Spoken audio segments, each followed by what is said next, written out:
दफन 63। अब तंबू के भीतर दाखिल होते ही जॉन ने गैस लैंप जलाया। धीमी पीली रोशनी में कमरे की चारदीवारी पर परछाइयां थिरकने लगीं। टेबल पर बिखरे दस्तावेज, पुरानी फाइलें, नक्शे और मिट्टी के नमूने अभी तक वहीं थे, जैसे कोई कहानी अभी यहीं थमी पड़ी हो।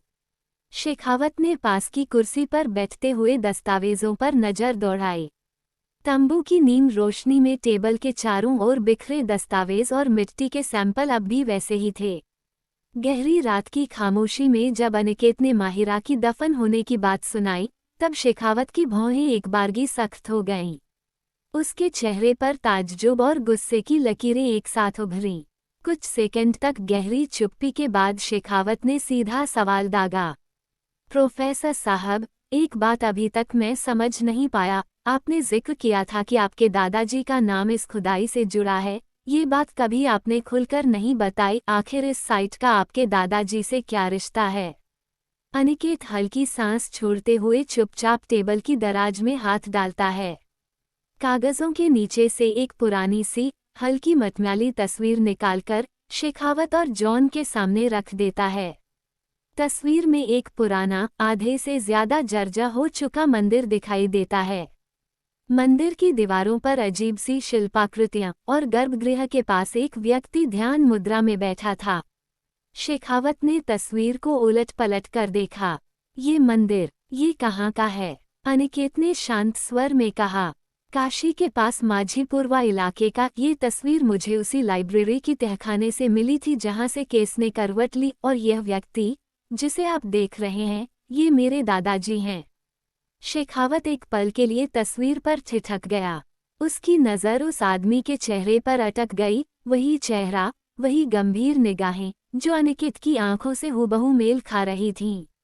आपके दादाजी? उसकी आवाज़ में हैरानी थी। अनिकेत ने गहरी सांस लेते हुए कहा, हाँ, दादाजी कभी इस मंदिर के मुख्य पुजारी रह चुके थे। काशी के इस हिस्से से उनका गहरा रिश्ता था, पर उनके नाम का जिक्र कहीं आधिकारिक रिकॉर्ड में नहीं है। जो भी दस्तावेज बचे हैं वो सब अधूरे, टुकड़ों में और रहस्य से भरे हुए। जब राजस्थान में खुदाई के दौरान भी उन्हीं के नाम से जुड़े हुए प्राचीन चित्र मिले, तो मेरे लिए ये मामला व्यक्तिगत हो गया। अब ये सिर्फ एक ऐतिहासिक खुदाई नहीं, मेरे दादाजी की अधूरी कहानी का सिरा भी है। शेखावत ने गहरी नज़रों से अनिकेत की ओर देखा। एक पुरानी स्मृति की तरह उसे वह दिन याद आया जब उसने पहली बार अनिकेत के उस जुनून को देखा था, जो सच के पीछे अंधेरे में भी कदम बढ़ाता रहा। शेखावत की आवाज़ हल्की मगर ईमानदार थी। कभी कभी कुछ रिश्ते और कड़ियाँ इतनी गहराई से बंधी होती हैं कि इंसान चाहकर भी पीछे नहीं हट सकता। अनिकेत ने सिर हिलाया। सही कहा तुमने। अब तो ये तलाश मेरे दादाजी के अतीत से भी जुड़ चुकी है, और शायद यही वजह है कि ये रहस्य मुझे छोड़ नहीं रहा। जॉन ने तस्वीर को ध्यान से देखा और फुसफुसाया, अनिकेत, तुम्हारे दादाजी के साथ ये जगह और माहिरा का वही ताबूत में मिलना, इतना कुछ एक साथ इत्तेफाक नहीं हो सकता। शेखावत ने तस्वीर को मेज पर रखते हुए गहरी सांस ली। तो यही वजह है कि आपने मुकेश मैडम से भी सब नहीं कहा, क्योंकि ये अब केस से ज्यादा आपका निजी सच बन चुका है। अनिकेत ने गंभीरता से सिर झुकाया। और जब तक इसकी पूरी सच्चाई सामने नहीं आ जाती, मैं पीछे हटने वाला नहीं।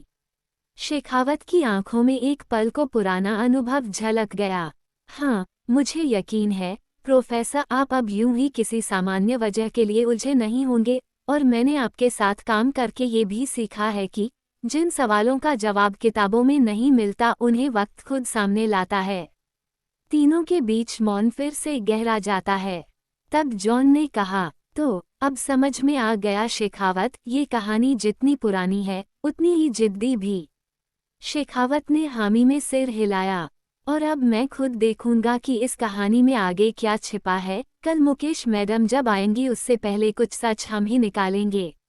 उसने टॉर्च उठाए और अनिकेत से कहा, तो चलिए प्रोफेसर साहब, इस कहानी का सच रात के अंधेरे से डरता नहीं। अब हमारी बारी है उसे उजाले में लाने की। तीनों की नजरें एक दूसरे से मिली और फिर तंबू के बाहर उस अंधेरे में कदम रख दिए, जहां सन्नाटा अब भी किसी अनकहे सच का इंतजार कर रहा था। तंबू के भीतर टेबल पर टिकी टॉर्च की रोशनी अब मंद पड़ चुकी थी, लेकिन तीनों की आंखों में जो चमक थी वो साफ बता रही थी कि रात अभी खत्म नहीं हुई, बल्कि असली यात्रा अब शुरू होने वाली थी। जॉन ने अपनी जैकेट की जेब से छोटा कंपास और थर्मल सेंसर निकाला और चुपचाप कंधे पर झोला टांग लिया। शेखावत ने अपनी पुरानी आदत के मुताबिक कमर पर बेल्ट कस ली, जिसमें आज भी उसके हथियार की खाली जगह थी। हालांकि वो अब एक सस्पेंड अफसर था, लेकिन वो कह चुका था, फर्ज वर्दी से नहीं, इरादे से निभाई जाती है। अनिकेत ने अपने छोटे से बैग में नोटबुक, मोबाइल, एक पुराना स्क्रॉल और वो धातु की प्लेट रख ली, जो कुछ दिनों पहले उस गुप्त तहखाने से मिली थी। जॉन ने टॉर्च ऑन की। तो अब सीधा उस जगह? शेखावत ने गंभीर स्वर में पूछा। वहीं जहां माहिरा मिली थी। अनिकेत ने धीरे से सिर हिलाया। हाँ, वही जगह जहां मिट्टी धंसी थी, जहां ताबूत मिला था और शायद जहां अब भी कुछ बाकी है। बाहर रात अब ठंडी हो चली थी। हवा में अजीब सी नमी थी, न ज्यादा तेज न हल्की, लेकिन इतनी कि रात को एक रहस्यमयी परत उड़ा दे। जैसे ही तीनों टॉर्च लेकर साइट के गहरे हिस्से की ओर बढ़े, चारों ओर वीरानी थी। कोई मजदूर नहीं, कोई हलचल नहीं, सिर्फ जमीन की सांसें, मिट्टी की गंध और हवा की सरसराहट। जॉन ने धीमे से पूछा, क्या तुमने महसूस किया इस जगह की हवा जैसे भारी हो? शेखावत ने चारों ओर नजरें घुमाईं। अनिकेत ने हाथ बढ़ाकर मिट्टी के उस धंसे हुए हिस्से को दिखाया। यहीं से माहिरा मिली थी, ताबूत में, बेहोश। लेकिन जॉन, तुम्हें याद है न? नारायण ने कहा था, उस रात वहां आवाज भी सुनाई दी थी। शेखावत चौकन्ना हो गया। किस तरह की आवाज? अनिकेत ने संक्षेप में कहा, जैसे कोई अंदर से खुरच रहा हो, कुछ सरक रहा हो। और जब मिट्टी धंसी तो नीचे एक गुप्त कक्ष मिला। जॉन ने अब धीरे से आगे बढ़ते हुए थर्मल सेंसर को जमीन की ओर किया। अभी भी जमीन के नीचे कुछ हलचल सी लग रही है, बहुत धीमी लेकिन है। शेखावत ने तुरंत कहा, तो इस जगह को हमें फिर से एक्सप्लोर करना पड़ेगा, बिना मजदूर, बिना मशीन, सिर्फ हम तीन। अनिकेत ने एक छोटे से पत्थर को मिट्टी के ढेर पर मारते हुए कहा, इस बार ये जगह हमें खुद बुला रही है, जैसे कोई अधूरी बात कहना बाकी हो। तीनों धीरे धीरे उस जगह की परिधि में घूमते गए। हर कदम पर मिट्टी की आवाज, टॉर्च की रोशनी में दिखते धन से हुए निशान और एक रहस्यमय एहसास जो हर क्षण गहराता जा रहा था। जॉन धीरे से बोल उठा, क्या तुम दोनों को भी ऐसा लग रहा है जैसे कोई हमें देख रहा हो? शेखावत ने एकदम रुककर टॉर्च दूर झाड़ियों की ओर घुमाई, लेकिन वहां कुछ नहीं था। फिर भी उस क्षण सबकी सांसें एक पल को थम गई थीं। अनिकेत ने ठोस स्वर में कहा, आज रात हमें उस गुप्त कक्ष में दोबारा उतरना होगा। अगर माहिरा वहां मिली तो वो रास्ता कोई इत्तेफाक नहीं हो सकता।